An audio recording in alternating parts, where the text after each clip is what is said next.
All right, guys, here we're going to talk about the bulletproof intermittent fasting, aka ketogenic intermittent fasting, intermittent. You guys have probably heard of intermittent fasting from maybe someone like the Hodge twins, or who else always talked about intermittent fasting? Sure, Elliot Holtz has talked about it. Scooby, all the big time fitness people have probably brought it up. Maybe Louis Marco.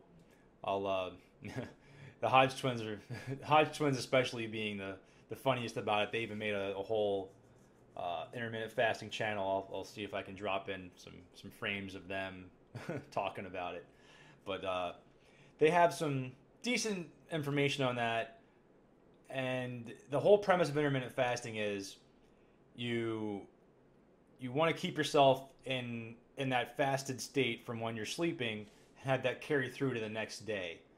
And basically, in the nutshell, you want to fast for about 16 hours and then only eat for about 8. Well, introduce bulletproof intermittent fasting. It takes the whole concept and upgrades it, for lack of a better term. And I'm going to click over to the web page here so we can see what we're talking about. And it introduces the ketogenic intermittent fast. So the difference is you don't. Step one, we're just gonna go right down the thing because it makes the most sense. Step one, finish dinner by 8 p.m. Literally, like, you eat dinner and go brush your teeth. You're done. Like, don't eat anything after 8 p.m. Nothing. Now, if you have a different schedule, so for me, I tend to go to bed at about sometime between 10 p.m. and 11:30 p.m. is my average bedtime, somewhere in that window. So let's call it 11 o'clock. So whenever your bedtime is, if you work a different schedule, say your bedtime is offset. Say it's you go to bed at 6 in the morning. So you would want to have your cutoff be 3 hours before your bedtime. So that's really that's the rule. But for most people with regular schedules, 8 p.m. Don't eat anything. Step two, we can even zoom in a little more here and make this bigger. No, we can't. It's too big already. All right, step two is normal intermittent fasting. You would wake up and you wouldn't eat anything. Your first meal would be at about noon or 2 o'clock. Somewhere in that range. But with bulletproof intermittent fasting, you can wake up and you can drink your bulletproof coffee.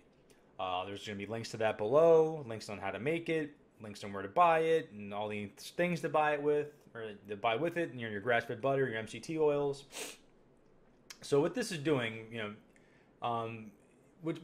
what's happening is when you drink the coffee, your body is only getting fat.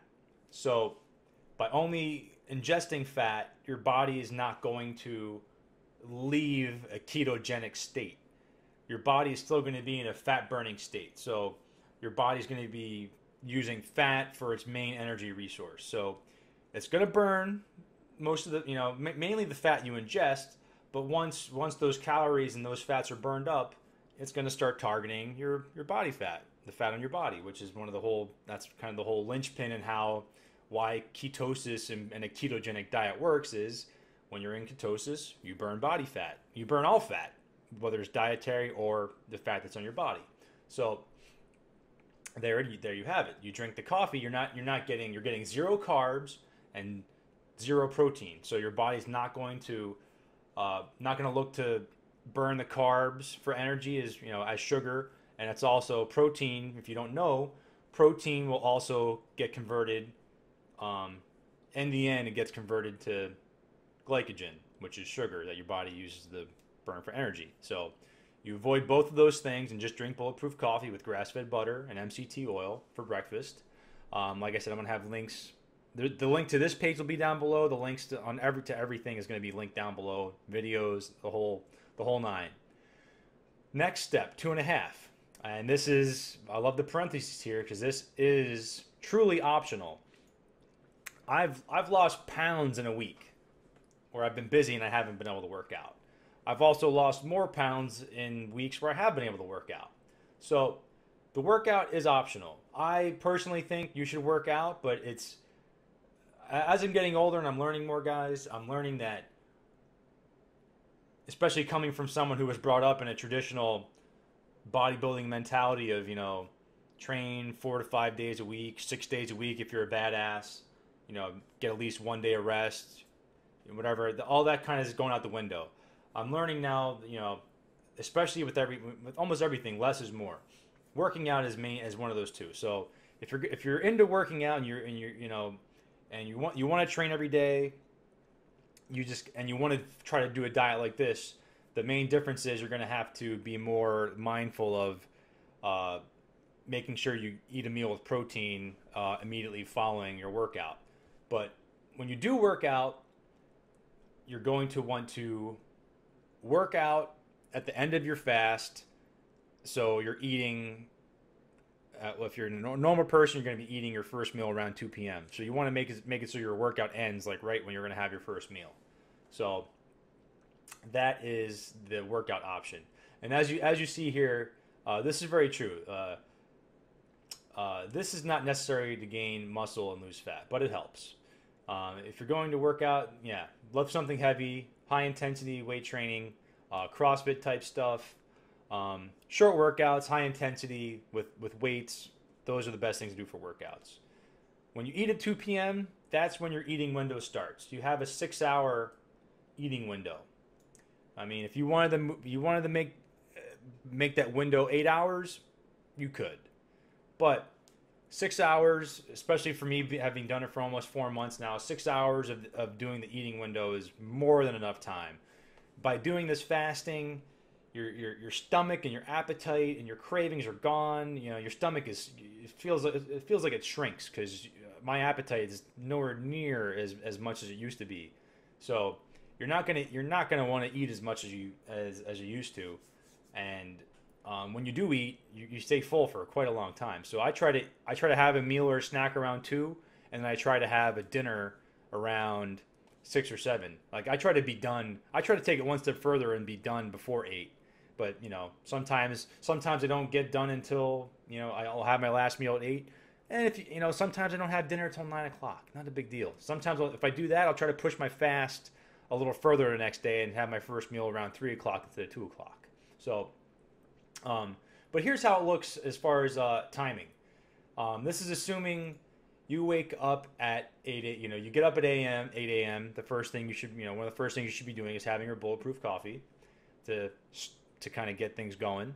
By drinking the coffee, the fats are gonna quell any hunger you have because you're still ingesting calories. You're getting sustenance. Your body's getting sustenance that it's craving when you wake up and you're hungry. Whereas a regular intermittent fast, you're just not eating anything at all. You drink water as much as possible to try to fill your stomach up.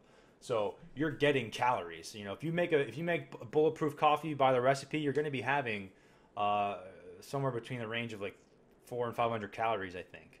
So you're getting food. You're getting food into your body, nutrients that your body wants, and then your brain, especially your brain, loves ketones. Ketones go right to your brain and are used for energy and help you focus, and they're really good stuff. So when you're putting that MCT oil in your coffee, it's like some of the best brain food you could have. Obviously, everyone knows about the caffeine from the coffee, so the butter, everything is super, super good to have right in the morning when you wake up. So that stuff fills you up. You have energy from the caffeine. You have energy from the MCT. You're feeling good. You don't crash. You really don't get hungry until around that 2 p.m. window. And with this, if your day starts at 6 a.m., just take 2 hours off everything. So 8 a.m. becomes 6 a.m., 2 p.m. becomes noon, 8 p.m. becomes 6 p.m. It's pretty simple. Just use these time frames as a guideline, and then whatever your schedule is, input input the same time frame into your schedule. It's pretty simple. It goes over all the benefits here. I'm not going to read all this stuff off to you guys. Hopefully you will come read this stuff. But I'm here to tell you that, you know, with this 90-day challenge, I'm hoping you guys will try this, because for me, having done so many different ways of trying to lose weight, this has been by far the easiest and the fastest way I've ever lost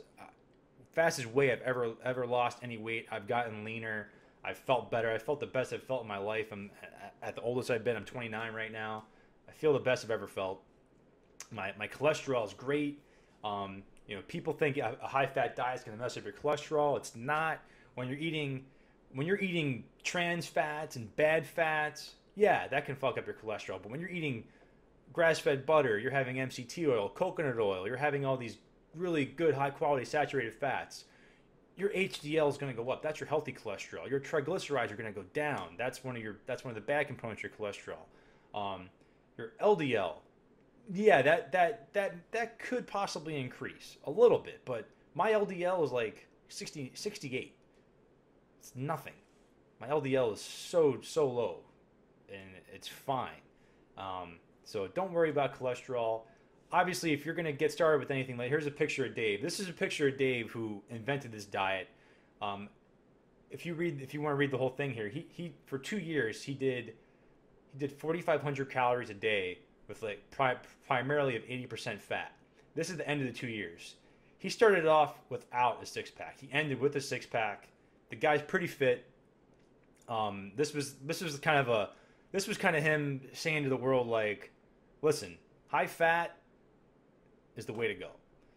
All you people saying it's not, you know, you got it wrong. So here, yeah, this is the intermittent fasting in a nutshell, guys. I'm going to cut back to me. Like I said, everything is going to be linked down below. This whole bulletproof intermittent fasting, I can't preach it enough to everybody. Give it a try. It has been a life changer for me, because I feel like I've gotten my, I don't want to sound cliche, but I feel like I've almost gotten my life back. If you guys have been following traditional bodybuilding diets of, you know, lean protein, moderate carbs, low fat, you've been going on an insulin and sugar ride your whole life. You know, ups and downs, peaks and valleys of energy. You go from being stuffed full to super hungry in 3 hours. That all goes away. You just go from, just like me, I drank my coffee, and you don't think about food. All I can think about is, all right, what do I gotta get done today? Not even what do I have to get done? What do I want to get done? Like, what's gonna lead me to have the most happy day today? I'm gonna do that. So you focus on that stuff. You get your shit done. It's awesome. So this is one more component of the whole bulletproof diet and the 90-day challenge. Hopefully I was able to explain enough of it to kind of pique your guys' interest. I recommend reading through this whole entire link that I'm going to have. Once again, there's going to be videos to everything involved in this bulletproof 90-day challenge below. That's pretty much all I have to say about this. There's tons of more information. There's podcasts, all kinds of good stuff. Links below. And I will talk to you guys very, very soon. See ya.